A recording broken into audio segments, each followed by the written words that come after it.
What's up, everybody? Welcome back to Actuali Podcast. I'm Chris, I'm DJ. and today we are going to discuss how much science needs spirituality, a grounding in a sense of the sacred, for it to even function properly. We're going to go deep into that with the help of Kelly and Professor John Vervaeke. The Vakester. The Vakester. So Kelly, he is the founder of the Evolve, Move, Play podcast, and as well as a business that focuses on movement philosophy, training methods that blend natural movement, things like parkour, martial arts, evolutionary principles to foster physical, mental, and emotional resilience. It's got an excellent podcast, really intriguing stuff. It's had some really deep conversations with Vervaeke as well. So through his Evolve, Move, Play podcast, Raf explores topics like human movement and play in relation with personal development, often featuring experts in the movement culture and related fields, dance, gymnastics, and so forth. Drawing from over 25 years of experience in disciplines such as parkour, martial arts, and so on, Kelly aims to reconnect people with their innate physical capabilities and the natural world, promoting a holistic approach to well-being through workshops, retreats, and online content. Check him out. You'll see his name highlighted in the description of this video, as well as Vervaeke's. Now, John Vervaeke is, of course, if you are a follower of this channel, you may be familiar. John Vervaeke is a cognitive scientist and professor at the University of Toronto, renowned for his work on the nature of consciousness, meaning, and wisdom. Through his popular YouTube series, Awakening from the Meaning Crisis, and his podcast appearances on many high-profile podcasts, he explores how modern society grapples with a loss of meaning, weaving together insights from psychology, philosophy, and spirituality. Really exciting to see Vervaeke's growth. People's awareness of him is growing dramatically. He's been on all kinds of podcasts, from Lex Friedman to many other, out there. Vervaeke's research focuses on relevance realization and the process by which humans discern what matters. That's what he means by relevance realization. How do we realize what is relevant to us in our lives? And he advocates for practices like meditation, dialogue, to cultivate deeper self-awareness and connection in a communal atmosphere. His interdisciplinary approach aims to address existential challenges facing our species to foster transformative understanding in this increasingly complex and confusing world. But thank you guys so much for tuning in. This was a really intriguing episode. Raf and John have done several of these episodes together now. This is one of the most recent, and we're going to look into why science actually needs spirituality more than ever. So in our first clip here, I put my little cheat sheet here. Yes, the advent of the sacred and wokeism as a trivialized version of Christianity. This is intriguing. Check this out, guys. Why a lot of my friends are becoming Christians is because I think the advent of the sacred has touched them. I think perhaps in some small way my work has contributed to giving them a way of framing a relationship to the sacred and to transformation and the cultivation of wisdom.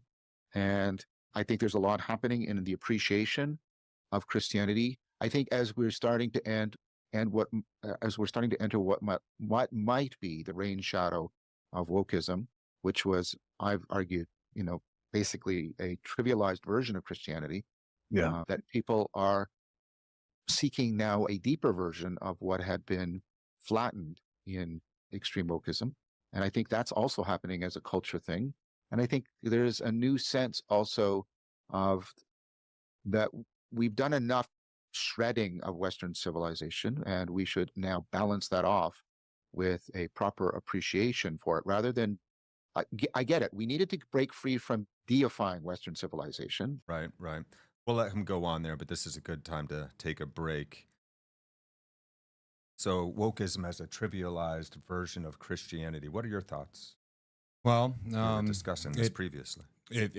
Okay, if you look at what quote unquote wokeism claims that it's for equality of people, a diversity of people, treating people good, standing up for the underdog and the meek among us. But what it does is well, it dilutes it, so there's no real substance to it. It's just phrases. And if you've ever been to a far left, if a far left, what do you call it, where they all get together and complain, protest, or you'll hear slogans and phrases that don't have much substance. And another thing that I feel like it does, and Vervaeke doesn't get into this, but I think it inverts Christianity. So instead of instead of treating people well, they demand to be treated well. Instead of understanding people, they demand to be understood. So instead of the doing, it's the demanding. And this term woke is contentious, and for very good reasons. And it's not the right that created it; it was the left, and then the right took it, and now it's a nasty word because of that. But originally, it was supposed to be, awakened to this new understanding, this new consciousness, and you could actually. And James Lindsay has talked a lot about this, but that is along the lines of the Gnostic heresy. You have this new knowledge that you're awakened to that they don't want you to know. And though there may be people oppressing other people, it's not necessarily proper to look at the world as oppressed versus oppressor.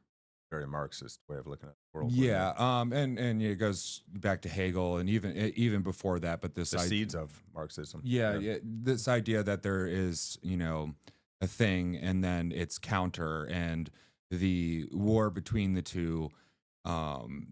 Then you can create some concrete understanding or concrete standing within the world, which not everything has an opposite. And if I have an idea and then Chris immediately comes up with this opposite idea, that might not necessarily get us to understanding. Now, I will say though, and there's a bit of caveat in here, it is sometimes appropriate to have, say, like an opponent processing. Two things that seem to be working against each other, but they're working against each other to create a what would you call it, an optimal state. Like your autonomic nervous system, there's half of it wants to raise your awareness and your arousal and get you going, but then the other half wants to sedate you. If either half wins all out, well, you're going to be either too aroused and then you burn yourself out, or too sedated and you can't do anything. It's the optimal between the two. And when it comes to wokeism versus wokeism as a diluted form of Christianity, it's like, well, I think that's natural, is because, well, wokeism has come out of the West, and the foundations of the West are inherently Judeo-Christian. So even their grammar, their language is based upon this Judeo-Christian framework.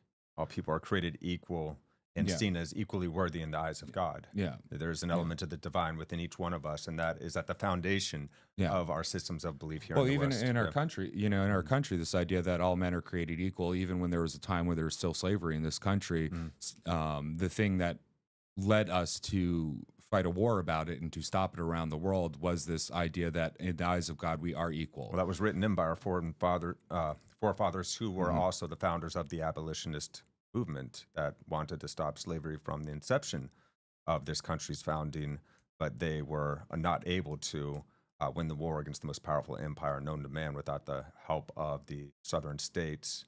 So that's, it's a very gray history. So here's the source for the leftist creation of the term woke is it originally started out as as like a slang term out of the I believe it was the Black empowerment movement. That's woke. It's like when you're talking about, like Black is beautiful and strong. I thought it might have been even like someone like Erykah Badu or something like that. And you can actually look.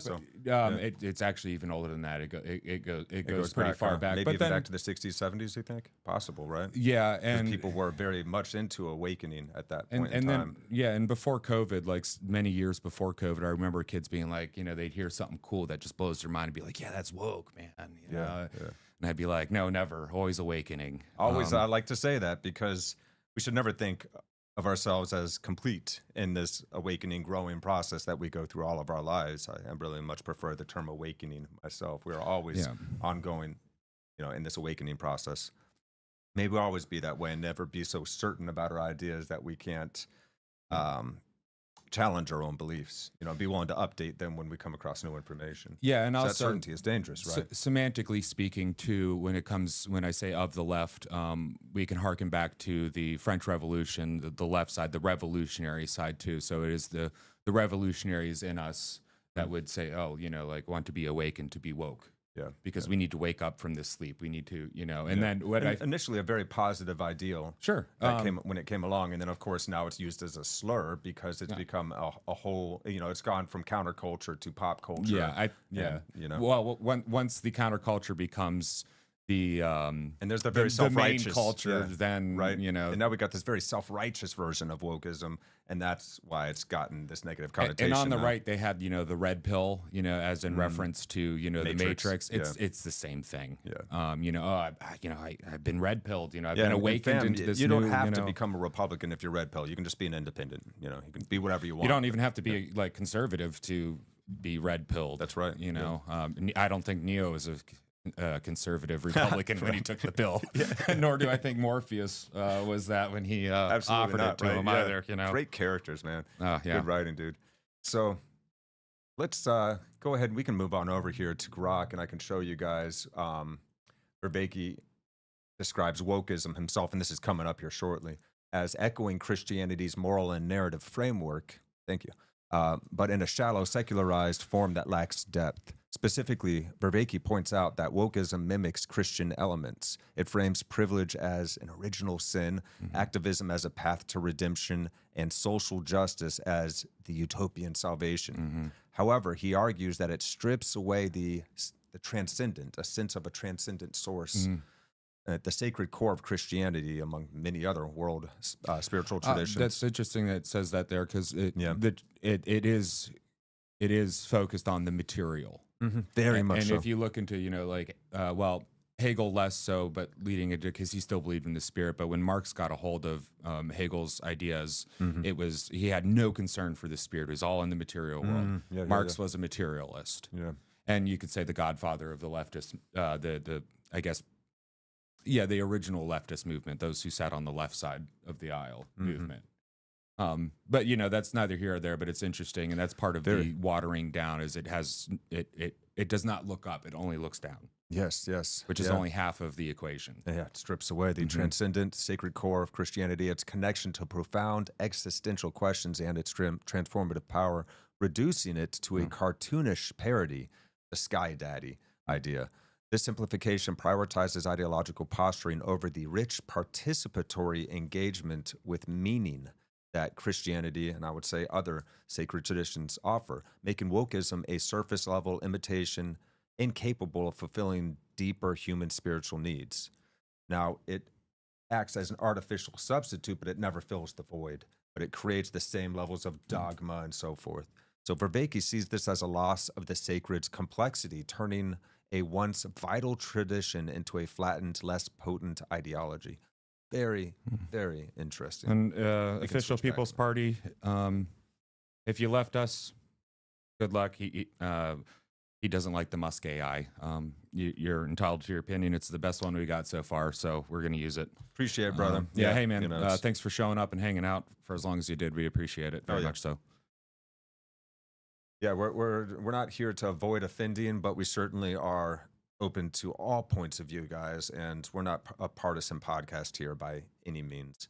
We're all trying to learn and grow here together and figure this thing out. And if we can't figure out how to do that together, then this divide and conquer methodology that's being played out against us is going to continue to run roughshod over us and split us apart, fragments us into a million pieces that cannot work together anymore. And frankly, AI freaks me out, so it's a wonder that I use it at all. So let's go ahead and get on to the continuation of Vervaeke and Raph Keller's conversation here. And this gets, check this out, fam. Oh, that was dangerous, and that was worthy of deep, sustained, back a little bit. Proper appreciation for it, rather than now balance that off with a proper appreciation for it, rather than I get it. We needed to break free from deifying Western civilization. That was dangerous, and that was worthy of deep, sustained historical, philosophical critique.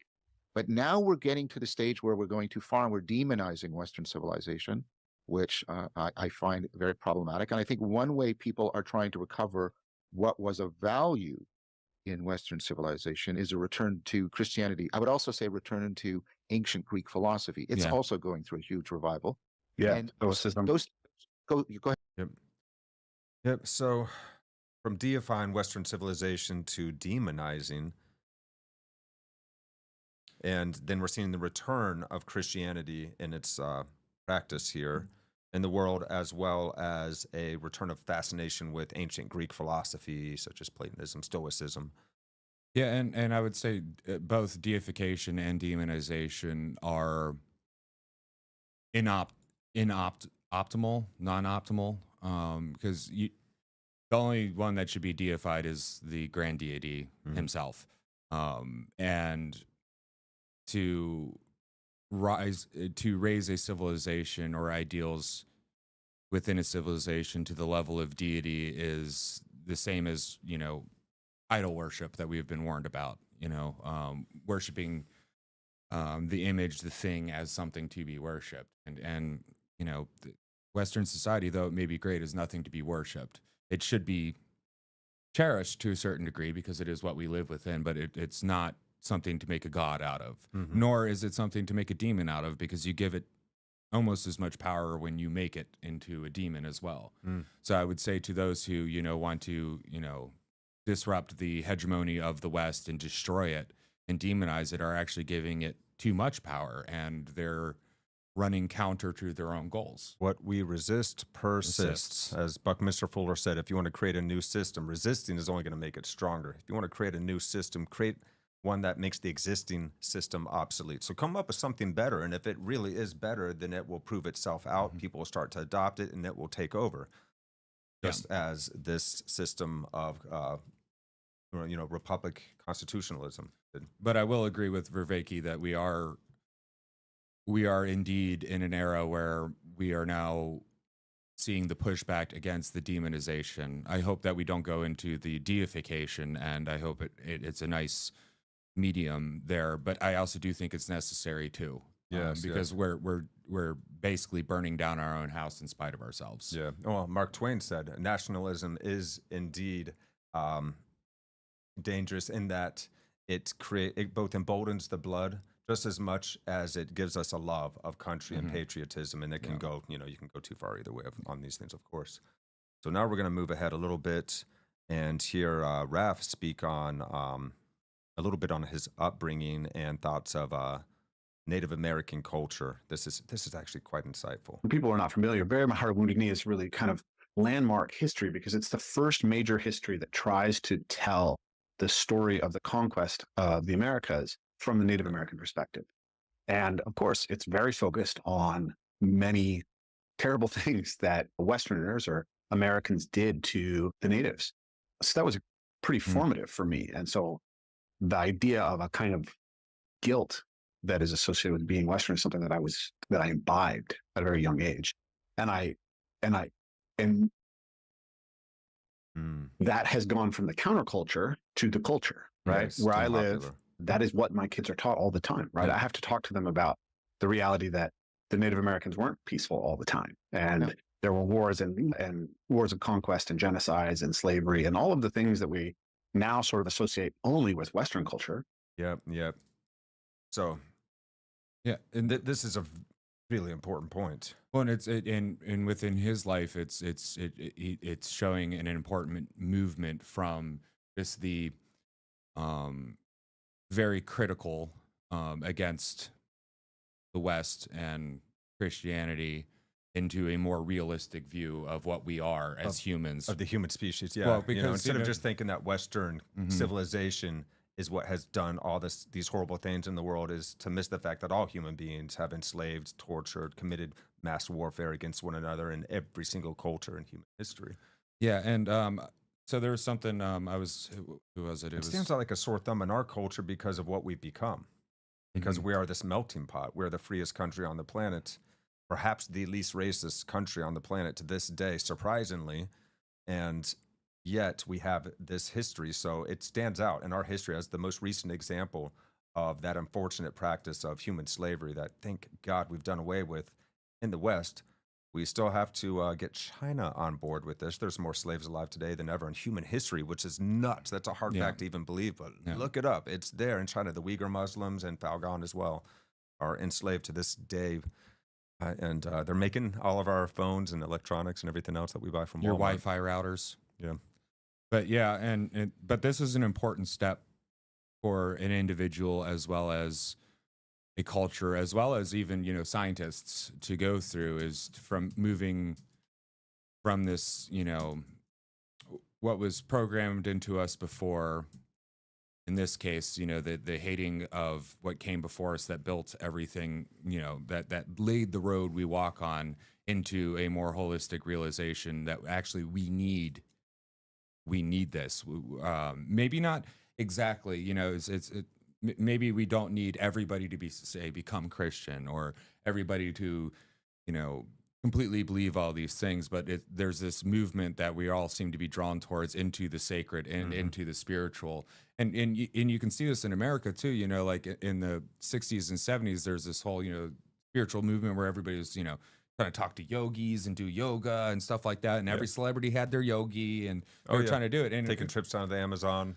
Yeah, you know, the ayahuasca trips that people go on to.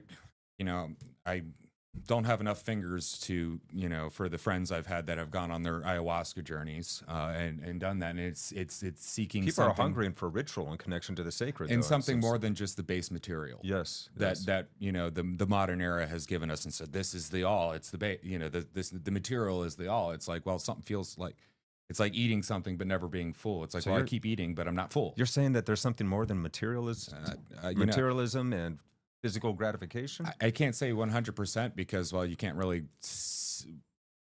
You can see the spirit, but you can't show somebody the picture of it. And if somebody tries to show you a picture of it, it's probably fake. But they can tell you stories, so you can see it within inside of yourself. There's a reason why Jesus spoke in parables. Yes. Instead of saying just directly, this is how it is. It's like, now you got to tell the story so you can work it out in your head and you can move through it. Right. Yeah. Right. So let's continue on with this re-examination of our Western heritage. Raph and John Vervaeke. Roll.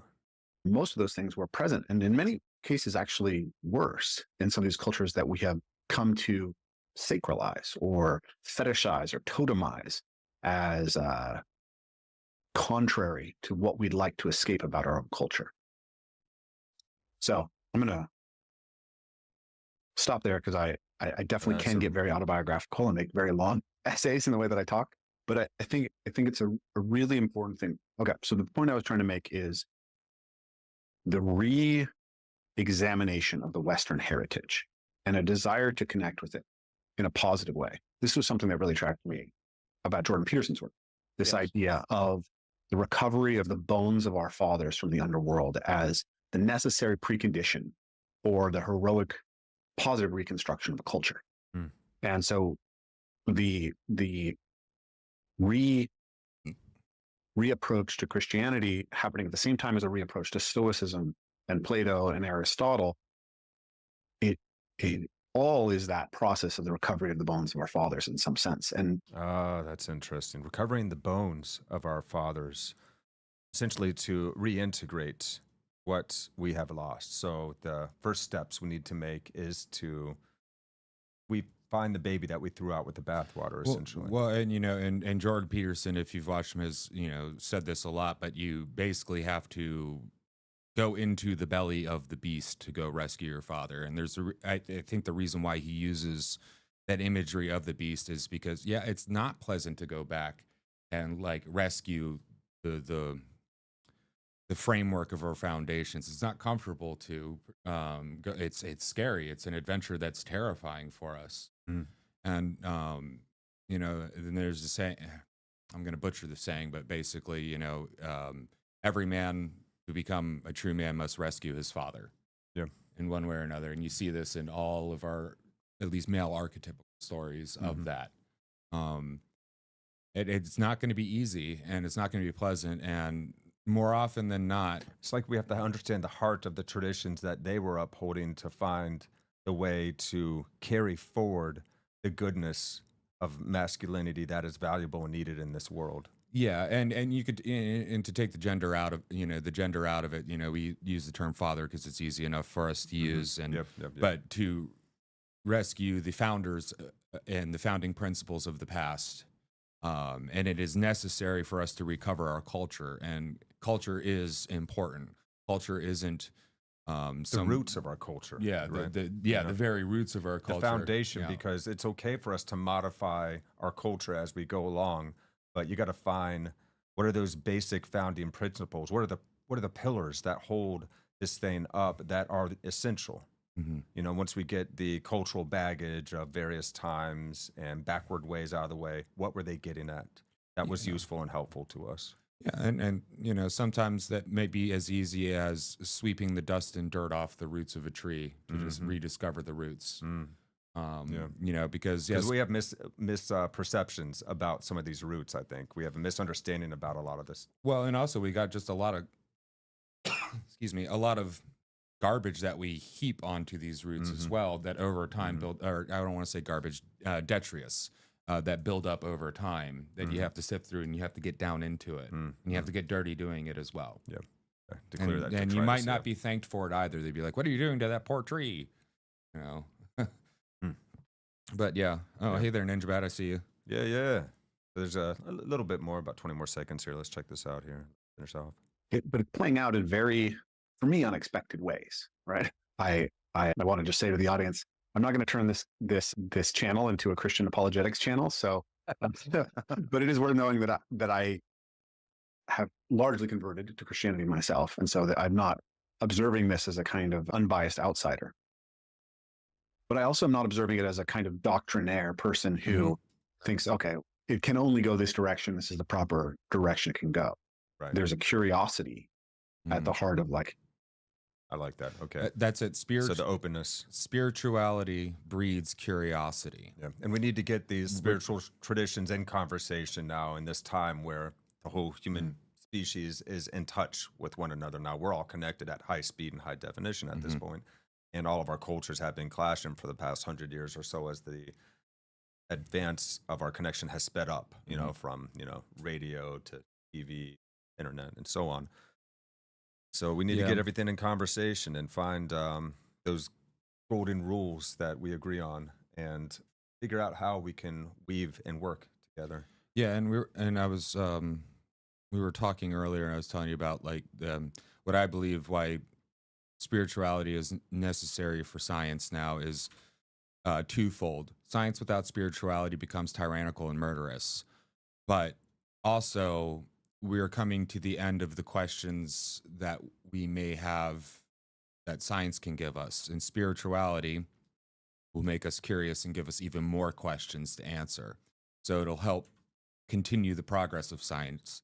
I'm not an anti-science person. I'm actually very, very, very much pro-science, and I'd like to think of myself as a scientist. I don't have any degrees or anything, but I try to use the methods as much as I can.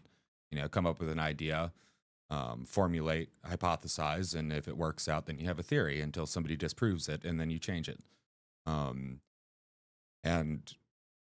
the spirit is the inspiration for all things. Like, where does your inspiration come from? It must come from the spirit, because we can't put a finger on it. We can't put a ruler against it. So yeah. That's my view on why spirituality is very much necessary in this age of science and for scientists as well. So how do we go about recovering the roots of this mystical tradition? It's our next little subject of conversation here. Let's go. We lost the profound tonos, that creative tension between Plato and Christ that was at the heart of, I think, Christianity as the spiritual backbone of the West. And the thing, of course, is, and part of the argument I've been making, is Neoplatonism did that elsewhere. It did that in Islam with Sufism. It did that within Judaism and Kabbalah and forms of Jewish mysticism. Rafe, are you still there? I'm here. Okay. So we have a new camera, and hopefully that might be a problem, but I might have to hit the button a few times. If I disappear, I'm just going to hit a button. We'll be back. Yeah, we feel you, man. We've had I the won't same panic problem. now. And of course, it also enters into this crazy sort of secular thing called the Renaissance. The Neoplatonist, the Neoplatonic revival drives the Renaissance and feeds into the scientific revolution. So I think as Christianity severed itself from that, it lost the ability to talk deeply to other mystical traditions, and Mm. it lost touch with its own mystical tradition in a profound way. Yeah. And I think what's happening right now, very broadly, is a recovery of the mystical tradition, the sapiential, meaning having to do with the cultivation of wisdom and transformation, and the sapiential aspects of Christianity that had largely been pushed aside in terms of certain creeds and certain social projects. Ah, Yeah. okay. Okay, dig it. I like the way he put that. Yeah. So yeah, going from the Neoplatonic into the secular into a scientific revolution, and then a fracturing of Christianity and Protestantism losing its mystic, um, Grounding. yeah, and traditions. Mm-hmm, mm-hmm. And like I can kind of see that too. I wasn't super Christian growing up, but we still, we went to a Methodist church, and it wasn't mystical other than, the grace and love of God and all that stuff, but there wasn't this mystical mythic property to it. Mm. And it always felt like there was something missing, and it never really caught my attention too much and didn't pull me in. But what brought me back to, well, I won't say what brought me back to Christianity, but now that I'm going back into Christianity, I am realizing how truly mystical it is. Really. Yeah. And magical, not It's beautiful full circle to come around and realize, oh my God, there's so much to this that I just wasn't grasping when I was young. And this series of teachings can be taught on so many levels. They can be taught on a very surface level to where even a child can understand it, but it can also be understood on a very, very deep way where we actually find that the scriptures are depthless when you're looking at the profundity of the realizations that they allow for us to take part in. It's not just a realization that you have, it's something that you get to be in a participatory relationship with. Yeah, and one reason to go read the old great philosophers, is to participate in that conversation, right? So that you're participating in this mystical, magical experience that, and by mystical and magical, I don't mean like, hocus pocusness and stuff like that, but something that's ineffable, something that seems to come from nowhere and well up inside of you, something that, seems very mystical and magical. Really? So here's a quick definition of wisdom, because that word is, I think, pretty misunderstood nowadays. We often confuse intelligence and wisdom, and they're actually different things. So John Vervaeke defines wisdom as a dynamic, multifaceted capacity that integrates cognitive, emotional, and practical abilities to navigate life's complexities effectively. While he doesn't provide a single static definition, his perspective on it is deeply espoused in his Awakening from the Meaning Crisis series, breaks down in such a manner. So let's kind of go into this a little bit, and you can pull this up for everybody. And a real quick aside on that too, Sure. He talks about virtue, and you could see virtue Yes. as being the components within the motor that gets you to wisdom. Yes, virtue is the embodiment. So here we are.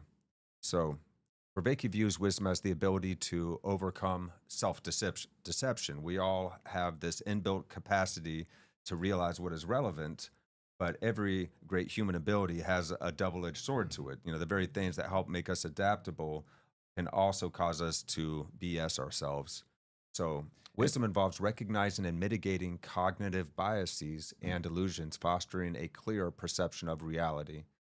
It also helps us to enhance our capacity for relevance realization, the skill to discern what truly matters in a given context, balancing competing values and priorities.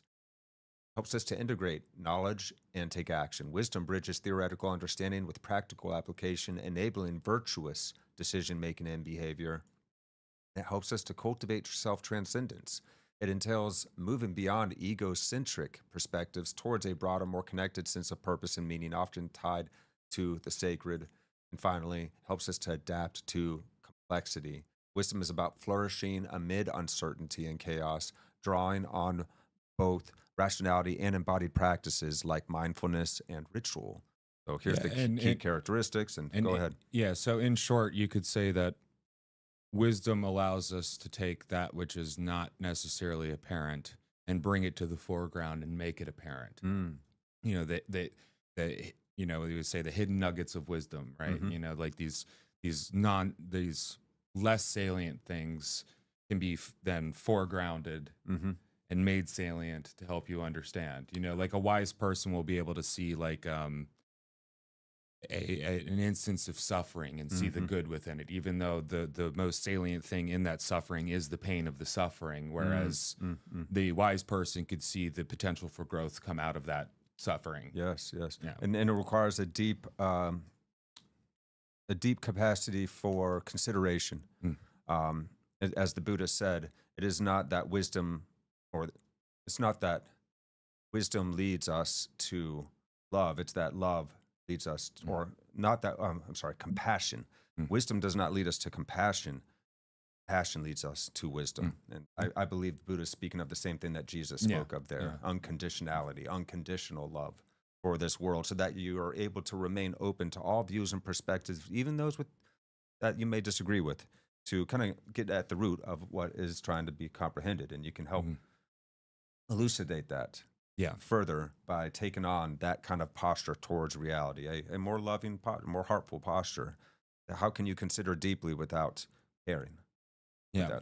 So consideration helps us to literally widen our awareness, widen our perspective Yeah. of reality. Yeah. So the key characteristics of wisdom: it's process oriented. Unlike mere knowledge, wisdom is an ongoing process of growth and adaptation. We're constantly refitting ourselves to the environment, to reality. Yeah. We're willing to change our framing of reality. It's dialogical. Vervaeke often frames wisdom as emerging through interaction, both with others and within oneself, reflecting his Socratic influences. And then the existential aspect, it addresses the meaning crisis, which is Vervaeke's term for the ongoing deep loss of meaning that people are experiencing in the world today, by helping individuals and societies find orientation and depth in a fragmented world. So it's so beautiful. And I love the summary here. For Vervaeke, wisdom is the art of living well by integrating insight, virtue, and transcendence, rooted in a participatory relationship with reality. It's a practical, evolving capacity that science alone cannot fully capture. It requires spirituality's depth, especially a sense of the sacred, to be able to complete. Yeah. Yeah. Well, Indeed. Vervaeke is, I will say, he's a smart man. I would even say he's a wise man. He'd probably argue that he isn't, but that's Vervaeke being Vervaeke. He just knows what he doesn't know. Yeah, right. Right. And I guess science, the best scientist in the world is not necessarily a wise man, right?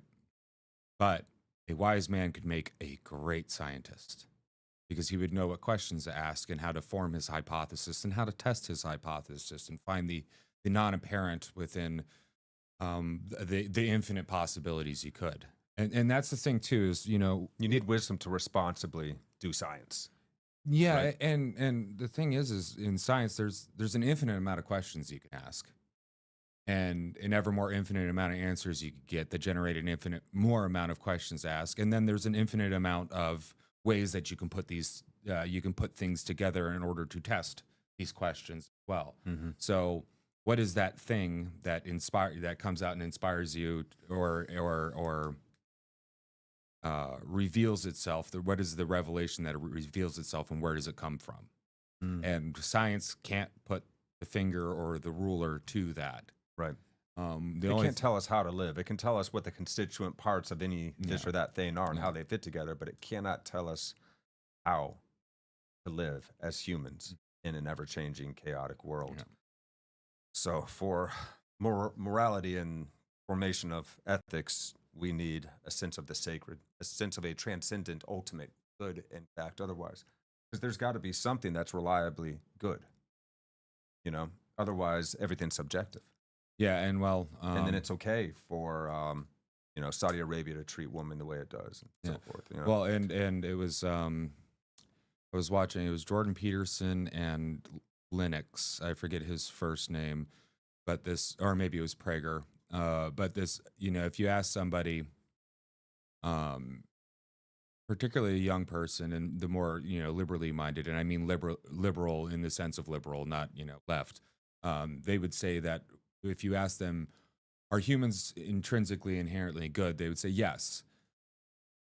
But when you look at the horrors and the evils that we will naturally produce, and if you have a non-socialized child, how awful they can be, it's like, well, humans aren't intrinsically good. Now, it was good, and the Lord said it was good when we were created, or it was very good when we were created. There's good in beingness itself, but it needs to be cultivated. But so I guess my point is, if we're just looking at ourselves in the material world to define what is good or bad, Right, we we're won't missing. be able to make that decision because we're inherently not good and virtuous. We have to learn that. What good and virtuous even is. Yeah. And then learn how to embody it. Yeah. Yeah, not just learn it as knowledge, but learn how to Yeah, live not it just out. embed it into your head, but also embody it and show it. Yeah. That's where we got into some confusion over what it means to be faithful.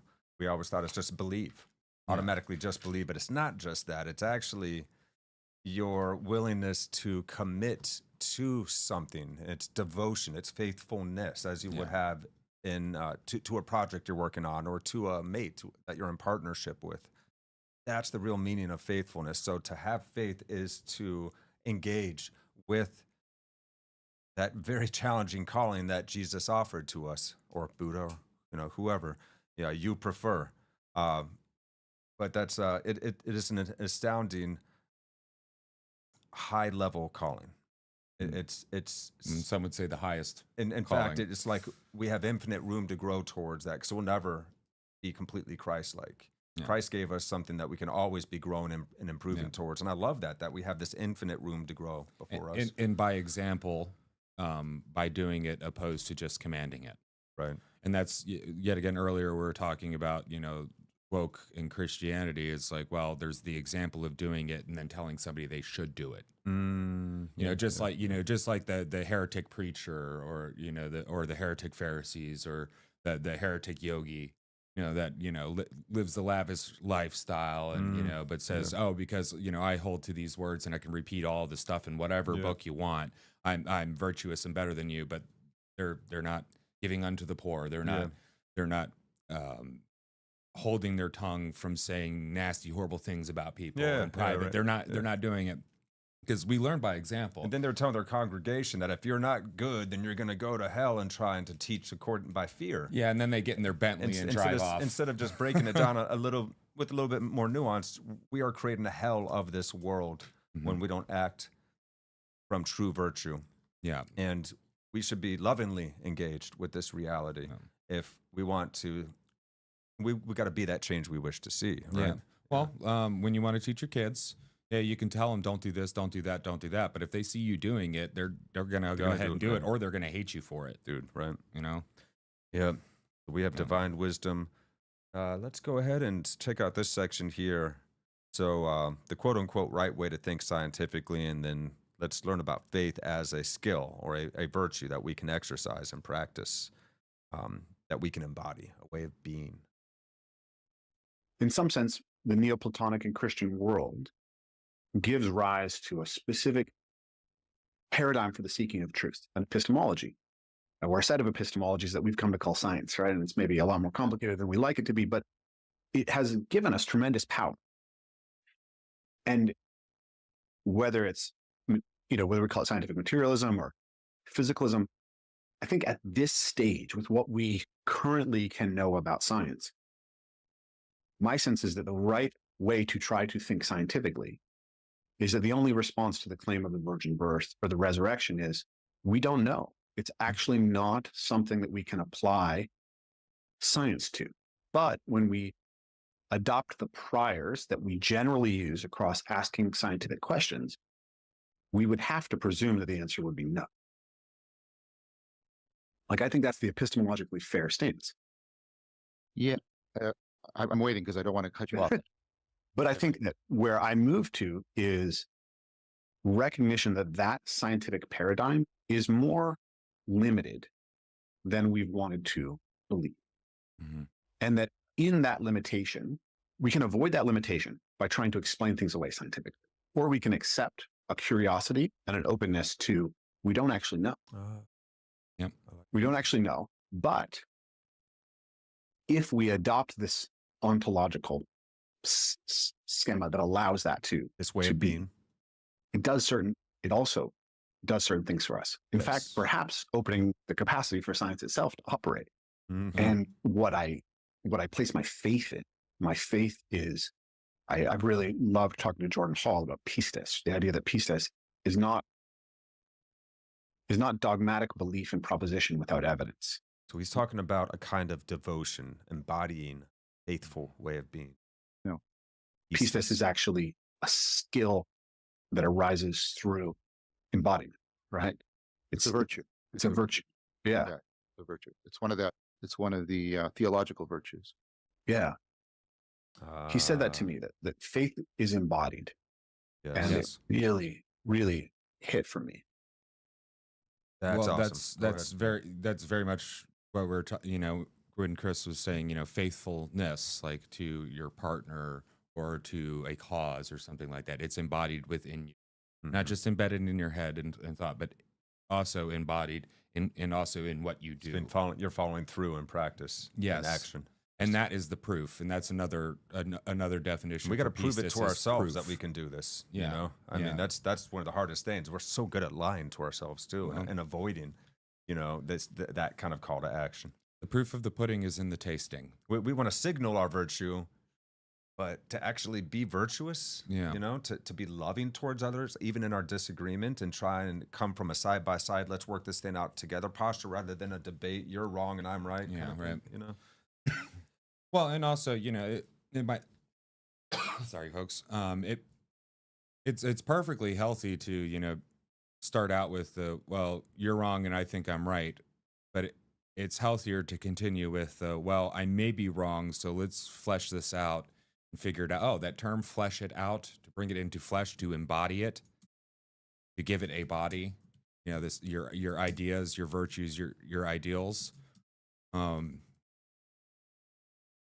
But yeah, lost my train of thought. Happens sometimes. Oh, good, man. But, we're getting comments over and on the Twitch side of things here. Hello, Twitch friends. Yeah, what's up, Ziddy? So we're going to be covering comments and questions at the end of the episode. I see Ninja Bat, you got a lot of great comments in here as well. So we will be jumping back to pick back up on everything with y'all. So stay tuned for that. And we can go ahead and jump back because they're going to pick right up where I'm sure you left off here, because they got a couple minutes left on this section. Let's go. And I thought about the faith that I have that allows me to do a jump that I could die doing, right? That I have this faith in my body. And I thought about the fact that I could never scientifically claim to know with certainty that my wife won't cheat on me, right? So if I adopt a stance of radical suspicion, right? That's scientifically justifiable, right? In fact, that's maybe the way that you're supposed to look at science, right? There's a really terrible way to look at a romantic relationship. Treating my relationship with my wife as a scientific experiment is actually a bad model in a lot of ways. Right. Yeah. Treating it with faith is a good model. Faith. And in some sense, what I've found is that adopting faith as central and moving towards a faith in this particular story has afforded me a potential for self-transformation that's been incredibly powerful. And so I think that we can, what I've been trying to articulate and push for is that sense of like, hey, let's respect the epistemology and also recognize that it doesn't give us everything that we need. And there's this other aspect that we have to address. And he means the epistemology of science. I don't know that they have to perfectly align. Right. Yep. And then this is where they go on and they talk about how quantum physics doesn't necessarily align perfectly with unified field theory, but they can both work independently. With general relativity. Or general relativity. I think we're trying to get to unified field theory. We're trying to get to we're trying to get to, tried to get to a unity, which is the underlying theme of Christianity or Judeo-Christianity. A unity of shared purpose. And unity with the creator or the thing that is ultimately greater than everything else. I love that idea that we can be in a co-creative relationship with God, with reality. Well, I think that's what such a beautiful notion. If you don't like the word God, just put spirit or universe in place, but whatever you have to understand, really. But I think in the Bible, when they say that we were made in his image, it wasn't as people with beards and pointy fingers and all that stuff, but as creators and co-creators. Yeah, thinking of God as some old man in the sky that Yeah, just the- judges and condemns is a very what is it, Disney-fied, yeah, the Sky kind of- Daddy, yeah, the benevolent elementary Sky Daddy. school understanding. Yeah. That's certainly not what actual Christianity is at its depths. And you got to look into the mystical Christianity to get the same as you do with Kabbalah and Judaism and the mystical threads or sides of all these great spiritual traditions. I think it's really where you get to the really good non-dualistic understandings. Yeah, and when he was talking about, like the virgin birth, like scientifically speaking, it's like that's nonsense, and rightly so in science. But even if you could go back in time and take a video of the Immaculate Conception and do all that, would it make you believe any more or any less? Would the science would the evidence? So if we had like a camera inside of Mary's belly and you could see the spark of the egg that somehow was just magically impregnated. Right. And would it make it, even if you could define it scientifically, would it make it any more wondrous and magical?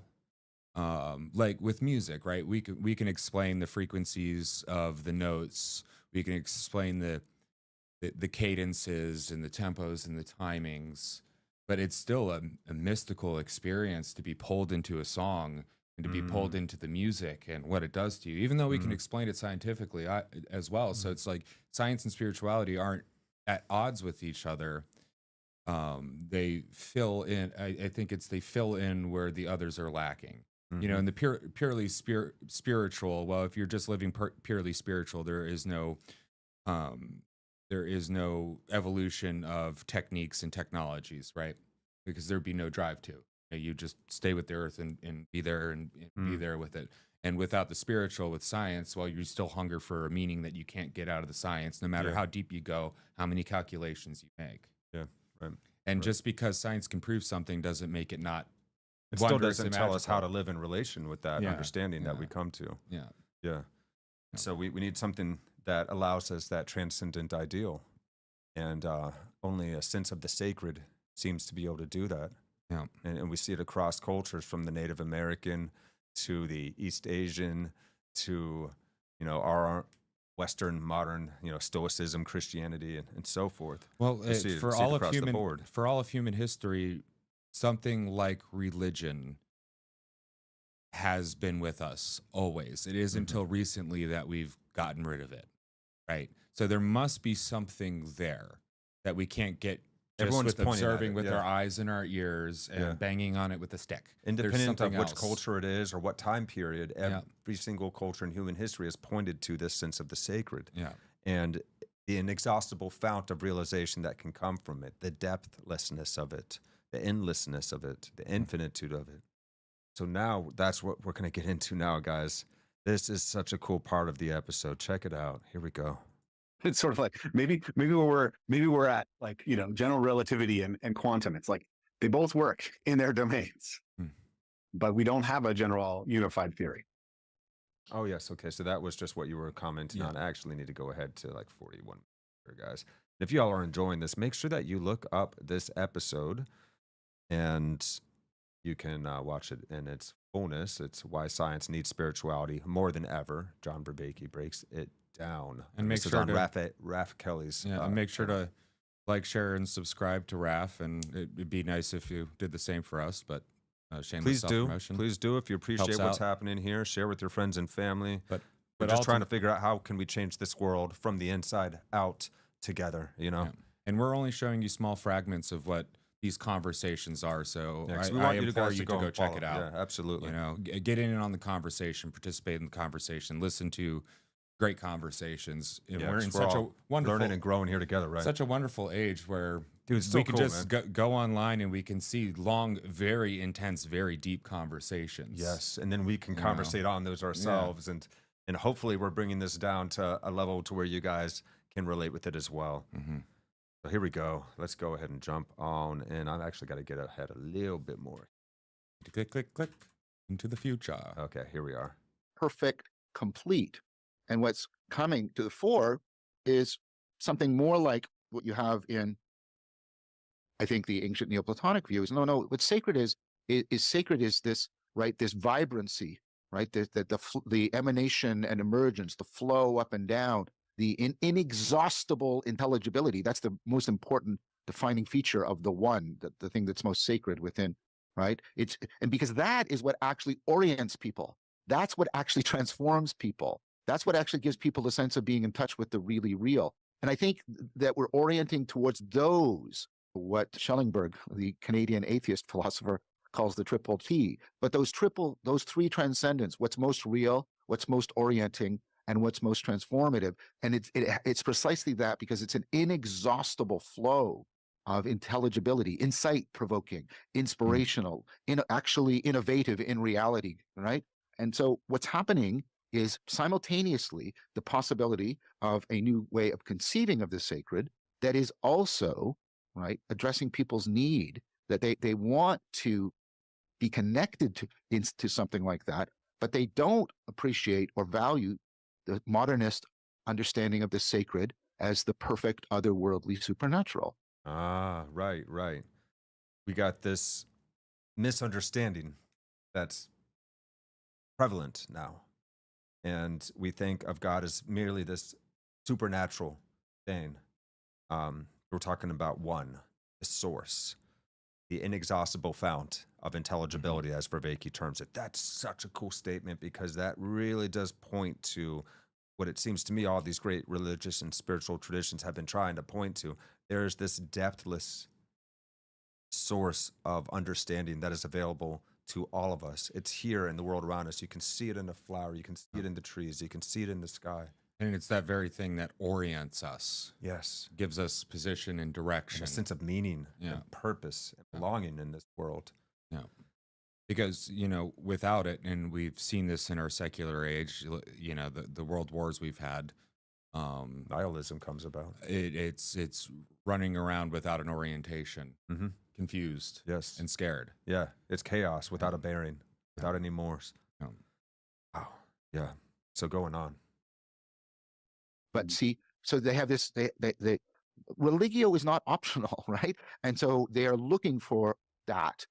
But the standard model of the sacred doesn't work for them. But there's a conceptual revolution happening, and so the two are finding each other. That's at least my proposal. That's what I see happening. Yeah. Okay. So I really dig it. Yeah, and he uses the term religio, and we say religio, so it's the same thing. And it's what does religion do without the necessity of the dogma? Brings understanding, orientation, brings together community. That's what he means by religio. Vervaeke uses a lot of very strange words, but old terms, yeah. Yeah, you should definitely check out his Awakening from the Meaning Crisis series. It'll blow your mind, and it'll give you a good vocabulary to talk about these things that are very hard to talk about, because we don't really have good words for them. Let's drill down into that religio now. We have this up on Grok. And so John Vervaeke's concept of religio, or religio, is a nuanced reinterpretation of the term, drawing from its Latin roots and reframing it within his cognitive science and philosophical framework. So he doesn't, let's just go straight into it now. Okay. So it comes from the Latin religare, meaning to bind together or to reconnect. And it uses it to describe a deep participatory process of rebinding or realigning oneself with reality, others, and the sacred. It's not merely religion in the institutional sense, but a fundamental human capacity and a practice that, one, restores connection. So religio reconnects individuals to a sense of meaning and purpose that transcends the self, countering the fragmentation of the modern meaning crisis, which is, of course, hinted at in his podcast, where he discusses meaning beyond the individual. It engages the sacred. It involves a relationship with a sense of the sacred, a source of awe, depth, and self-transcendence that integrates rational and embodied knowing. Facilitates transformation. Religio is a dynamic process of personal and collective growth, aligning one's cognition and actions with what's ultimately real and valuable. And it operates dialogically, meaning that it often unfolds through communal or internal dialogue, reflecting Vervaeke's emphasis on dialogos. Yeah. So the key aspects, it's beyond dogma. Unlike organized religion, Vervaeke's religio is less about specific beliefs, more about an existential stance or practice, an embodiment of the way of being that Christ exhibited. And I think that that's really getting at the root of what Christianity is trying to help humans do, or what Christ was trying to inspire in his fellow human beings was a way of being, not just to blindly believe something, but to engage deeply with the way of being that he demonstrated for us. So cognitive and embodied, it integrates intellect, relevance realization with ritualistic or experiential elements, making it a holistic model of being, and it's a response to nihilism. Religio counters the disconnection and nihilism of modernity by re-enchanting the world, turning a universe into a cosmos, something that you take part in, something that you are not separate from, but you are an inexorable part of. We are intimately intertwined with the cosmos. We are such as, like, we always call ourselves human beings or earthlings, and we forget what that term even means. It means that we are extensions of Earth. Yeah.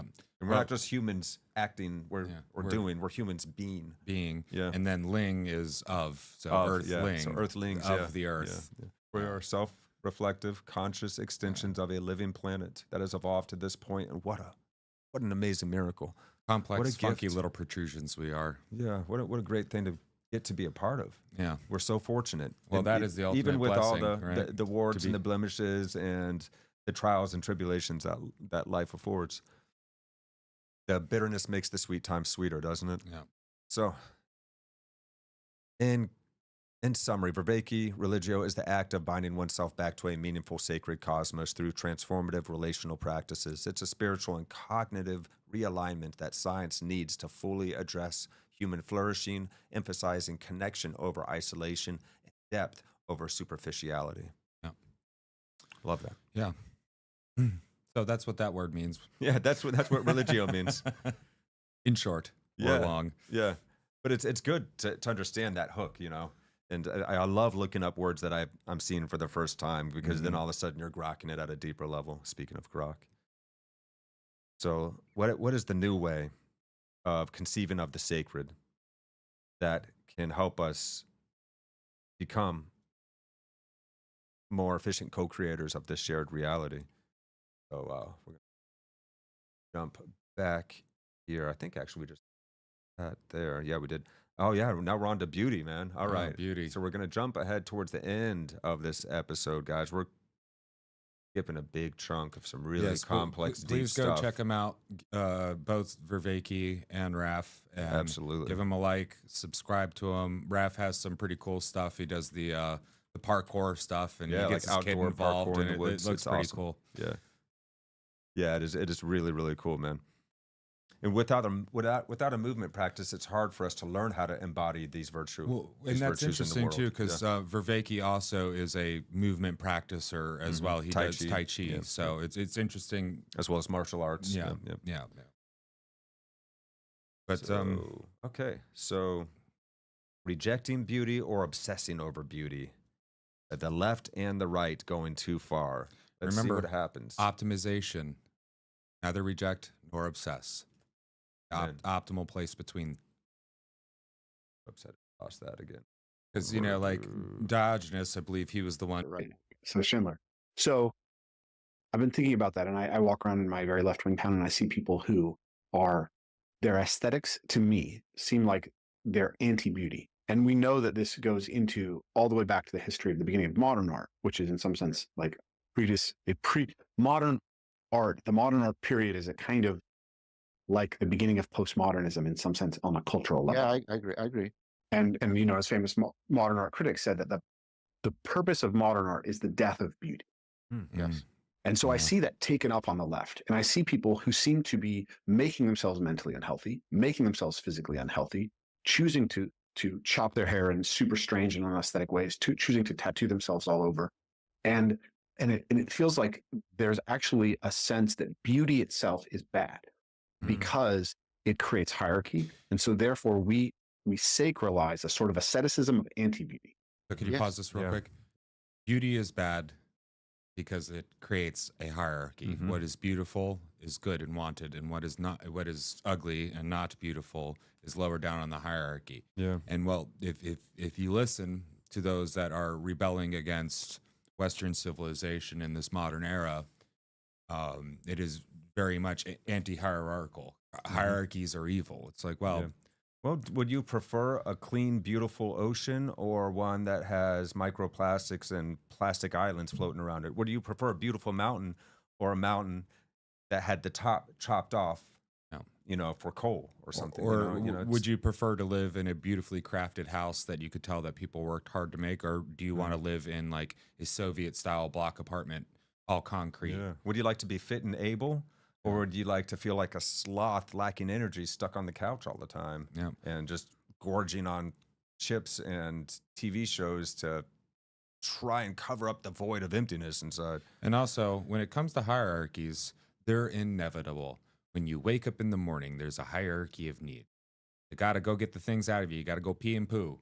Or maybe Right? after Yeah, you get your yeah. coffee, but you still got to do that, and then you got Well, to you get want the yourself coffee ready. first, right? So that's on high up on the hierarchy. Yeah, isn't but it? well, for me, coffee is afterwards, Right, you know. yeah. But Okay, yeah, fair. but still, there's a hierarchy of things that you have to do within your day, like the mundane hierarchies. But Mm-hmm. then there's also the student and the teacher, and the student is not the teacher. In some cases, the student could teach the teacher in the sense of like Some how to deal things, with a difficult student and how to be a little bit more tempered. Right. But still, The student may even have an insight on a subject, Yeah. but the teacher is still the Yeah. one that has gone through all the schooling in order to teach Yeah. and help raise the students up to their level. And then when you go to a hospital, there is a hierarchy within the hospital. There is the patient, and then there are the nurses that nurse the patient, or there's the receptionist who signs them in, and then there's the nurses above that, and then there's the physician's assistants, and then there's the actual practitioners of, say, the operations.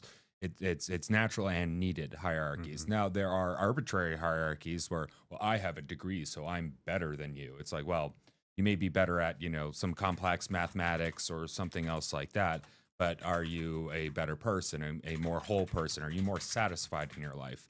Like I agree with you rebelling against arbitrary hierarchy that is just top down imposed. Like I can get on board with that. So people on the left, when they talk about arbitrary, like an arbitrary hierarchy, Get it? it's like, yeah, Yep. I agree with you, That's a but fair point. your argument saying like, well, There rests on power alone, and rather than just wisdom and Yeah. actually living up to Yeah, but the high-level argument- virtues and ideals. yeah, but the argument that just because there is a hierarchy means it is arbitrary, I do not agree with. No. Yeah.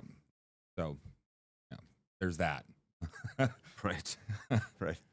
So I think we have a little bit more of these gentlemen here. Let's see.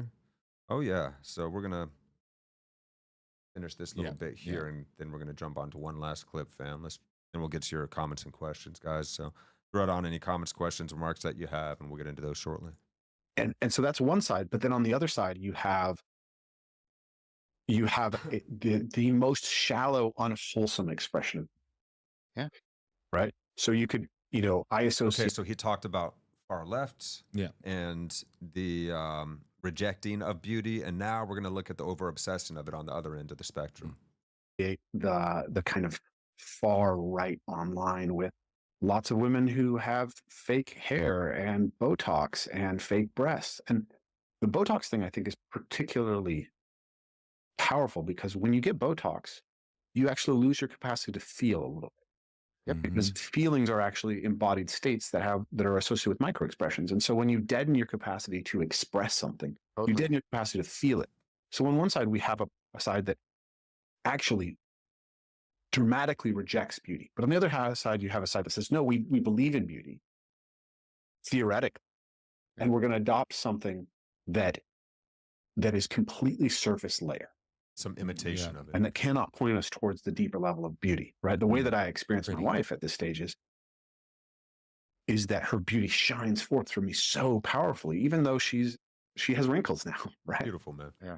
Right. Like, and I would not want her to get Botox because I want to see her face, right? The way her face fully expresses. It's not just the skin. It's the human who expresses through the face.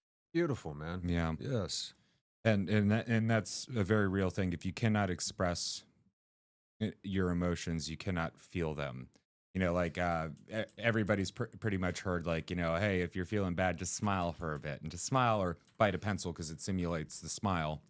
I haven't heard that one. Yeah, that's one way, and it's because the way our nerves and our brain works is there's the output from the brain that makes you do something, but then there's also a reciprocal recursive input. effect. Yeah, Yes. yeah. So by smiling and expressing yourself, you can actually feel you can feel the emotion that even if it's simulated, eventually you will feel that Increases emotion. those happy endorphins. And if you can't express it, then how can you get yourself to feel it? And I'm sure there's some science and studies you can go into. Don't have the links or the references, but it's there, and it's very, very real. And it's a shame that so many people are going the route of, well, I've got to smooth out all these wrinkles and I got to look pretty, opposed to realizing the true beauty that's within them. Because, you know, like true beauty in an individual shines through their wrinkles, and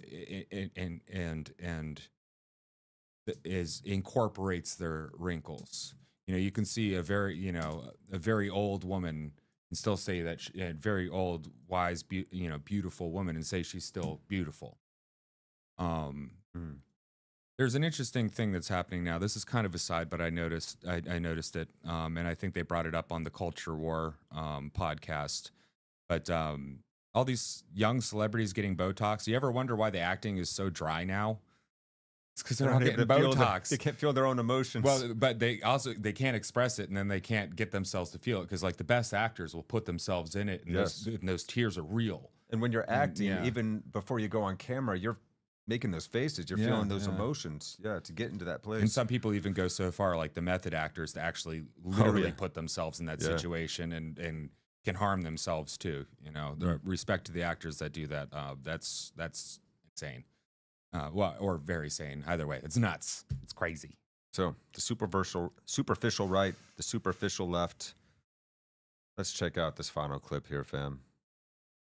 Both of those are because people have become afraid of the depths and the dark in a really profound way. And this because they have lost the deep trust that they can go into the depths, because reality is trustworthy at its depths. And I think that's part also of what modernity gave to us. It gave us Freud, it gave us Nietzsche, it gave us Marx, it even gave us aspects of Descartes, right? And the evil genius, right? Let's talk about hermeneutics of suspicion there. And so for me, that the only proper response is the Platonic response, that like realness, you know, the hermeneutics of suspicion is a comparative. I can only say something's illusory or deceptive by comparing it to something that's non-illusory, non-deceptive. And that's the hermeneutics of beauty, where appearance discloses depth rather than distorting or distracting. And I think part of what I'm now seeing the meaning crisis is more about the loss of a trust in the depth of reality, not just that people don't have purpose or in their life and things like that. Right. We've lost trust in the fundamental goodness of reality. That's what I hear him saying there. Experience discloses depth.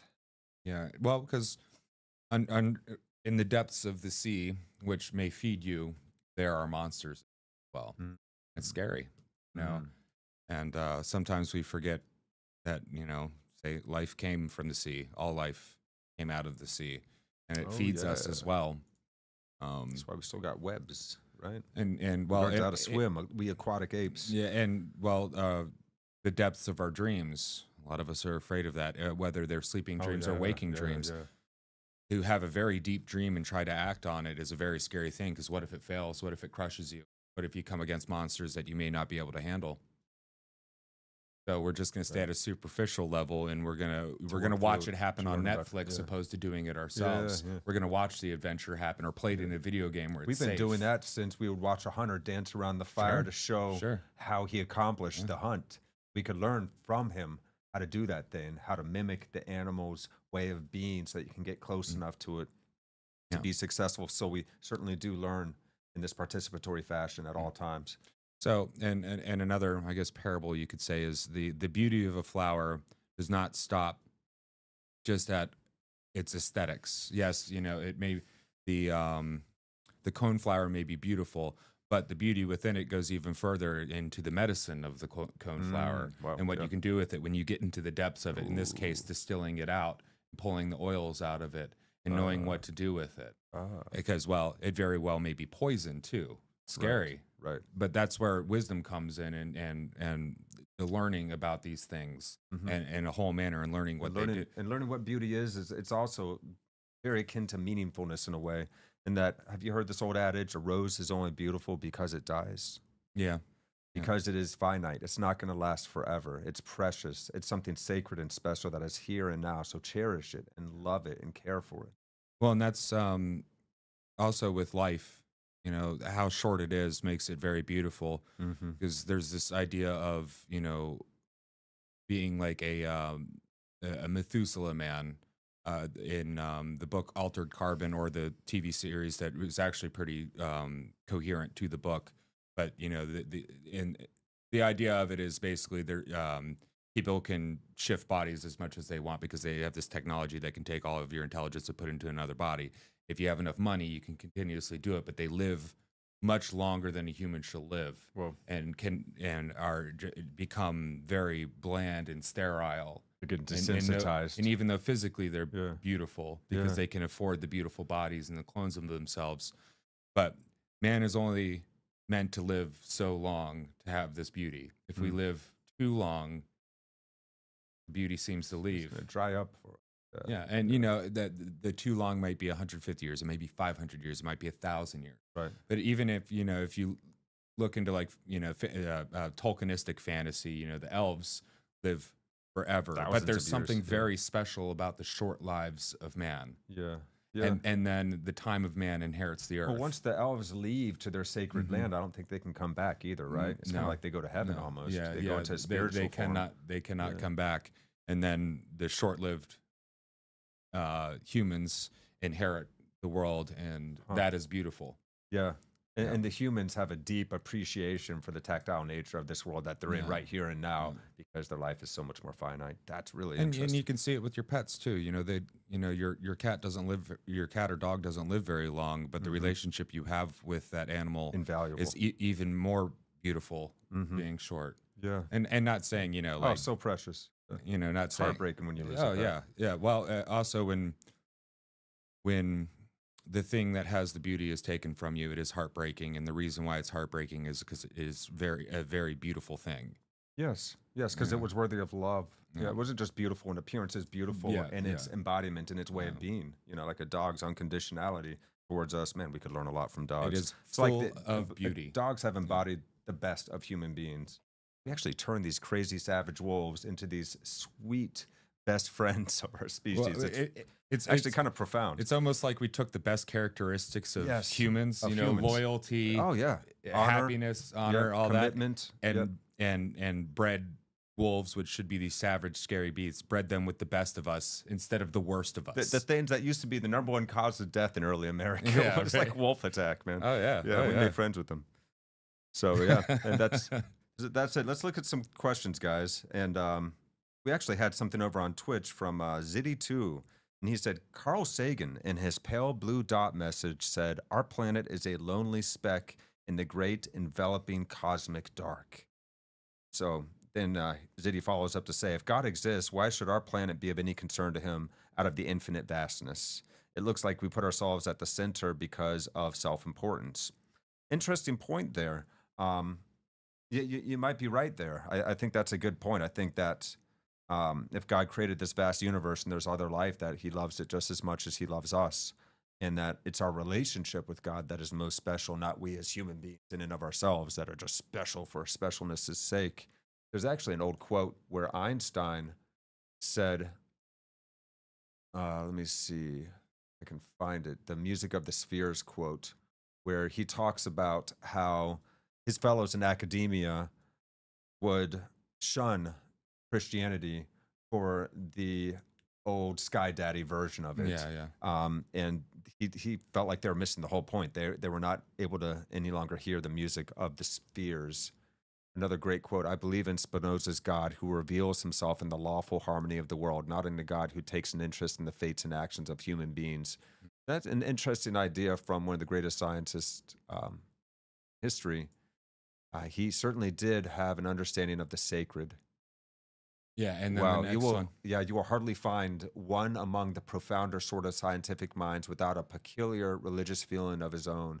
His religious feeling takes the form of rapturous amazement at the harmony of natural law. That's Yeah, cool. well, because as the science discovers the the infinite complexity and wondrous nature of the universe, you can't help but just be dumbstruck by it. Right. We need awe. Yeah, and We need that sense of awe to grow ourselves and to grow our conception of what's possible. and well, if you look at the geneticists, what they're trying to decode is the longest word in the universe. Right. Yeah. Right. Yeah. Right. Yeah. So The genetic code. So Ninja Bat has one here. One must experience transcendence. It cannot be taught easily. Mm-hmm. If the wisdom of spirituality, okay, and then he says, if the wisdom of spirituality began in Sumer, as humanity expanded outward, it seems to have been severely diluted over the distances and millennia. True. Well, time and space, pour out water. It will, but you pour out the water, and if in the spirit, it will not be a shallow puddle, but grow its own depth. And that's I think what we're trying to get back to. Well, thank God. Not just us, but there's roots left behind of those old gardens that were grown before we came along. So we can tap into those roots. Science in parts has become cultist as to dismiss the spiritual realm. Yes, absolutely. Agreed. And when I was talking about where does this intuition or inspiration come from, Ninja Bat, I agree with you that it seems to be connected to the spirit / dimensional, that spirit dimension realm.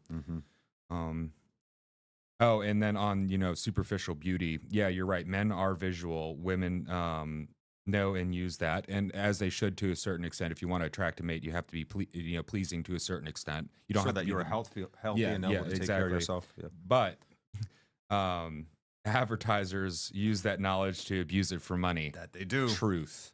That they do. And they do it in a very superficial way. They're not showing you healthy, happy, true beauty. They're showing you the surface level of the beauty that catches you, the false salience, when Vervaeke uses the term bullshit, he's talking about salience. So what is apparent and bright without truth. Yes. Yeah. Yes.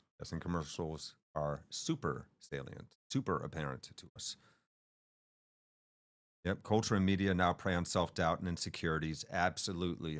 Get the face wash. You don't have zits, so you can get the girl. Here's a nice, beautiful looking car that's going to make you look sexier, so on and so forth. And so has the various tyrants throughout the ages as well.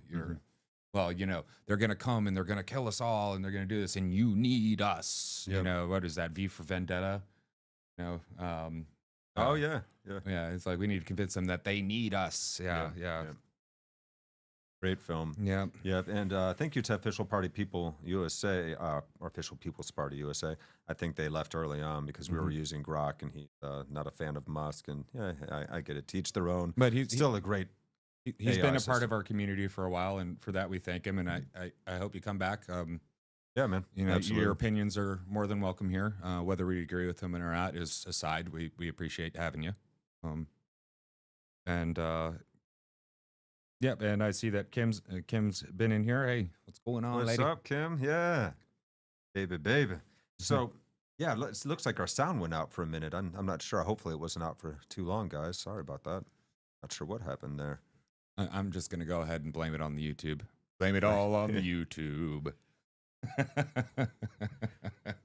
It is what it is. We are very lucky. To be able to do personally, this at all, that we have the ability to do this, and then also as a species to be able to do this, right? Even with its hiccups and its flaws. What an exciting time to be alive, man! Well, and we are now the media. Look what's happened. The price of bandwidth has gone down so far that no longer is a 30-second clip worth millions of dollars. Right, and now we can cultivate wisdom together as larger and larger groups. Cultivate not only intelligence but our wisdom, fam. So that's what we're inviting y'all to do here on Actuali Podcast. Every week we do this meaning-making 101 live stream, Wednesday, 7 p.m. EST. So we welcome you guys to come back and join us as we learn together how to be that change we wish to see in the world. Because I verily believe that the only way to change this world is from the inside out. If we're not happy with the outside world, we as ourselves can embody a way of being that can naturally radiate out when we are genuinely, authentically expressing it from our heart and soul. And so let's work on that. Let's grow together. Let's hold one another accountable as friends, as family, and let's raise things up to a higher level because this world needs hope. This world needs love. There's so many lost souls trying to find their way right now. So many young people that are lost, confused, disoriented, depressed, anxious, and so on and so forth. And we can change this world together. Let's do the thing. And I love you guys. Thank you so much for joining us on this episode of Meaning Making 101 here on Actuali Podcast. Come out next time. We're going to be here 7 p. EST. Likes and comments that you throw out on this video after the fact, we will go ahead and address next episode. Yep. See you guys soon. I've been DJ. I've been Chris. Peace. Be out. Yeah.